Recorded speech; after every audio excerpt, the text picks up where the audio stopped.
န်ဒူစာတွေကိုလေ့လာတဲ့အခါနိခါဂီရီကိုမြင်ရင်ဘာလို့ခတ်နေတယ်လို့ခံစားရလဲသိလားအတုံးနှုံးတွေကအရန် formal ကျနေလို့ပါဒီနေ့ဗီဒီယိုမှာအကိုကဒီ grammar ကိုအလွယ်ဆုံးဘာသာပြန်နဲ့မှတ်မိအောင်ပြောပြပေးမယ်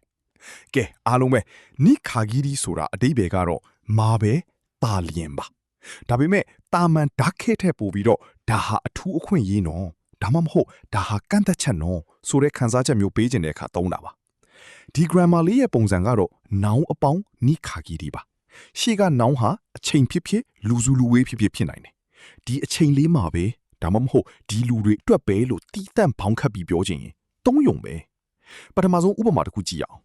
本日に限り通常価格 100g1500 円の牛肉を半額でご提供いたしております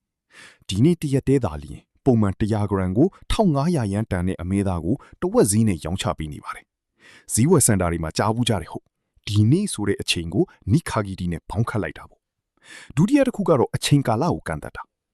当動物園は夏休み期間に限り夜9時まで開園しておりますဒီတရိတ်ဆိုင်ယုံဟာနွေရာသီကျောင်းပိတ်ရက်အတွင်းမှာပဲည9နာရီထိဖွင့်ထားပါတယ်ပုံမှန်ဆိုရင်စောစောပိတ်မှာပေါ့ဒါပေမဲ့နွေရာသီဆိုတဲ့ special ကာလမှာပဲညအထိဖွင့်ပေးတာပါကဲနောက်ဆုံးတစ်ခုကတော့လူကိုကန့်သတ်တာ初めてのお客様に限り無料お試しセットをお申し込みいただきますပထမဆုံးအချိန်လာရောက်ဝယ်ယူတဲ့ဝယ်သူတွေဒါလျင်အလကားစမ်းသပ်သုံးဆွဲနိုင်တဲ့ set ကိုမှာယူနိုင်ပါတယ်ဝယ်ဘူးတဲ့လူတွေမရဘူးနော်အသစ်ဆက်ဝယ်သူတွေအတွက်ပဲတီးတန့်အခွင့်အရေးပေးတာပါဒါဆိုနိခါဂီရီနဲ့နိခါဂီရူကဘာကွာလဲနိခါဂီရီစာကြောင်းအလယ်မှာတွဲသုံးတာများပါတယ်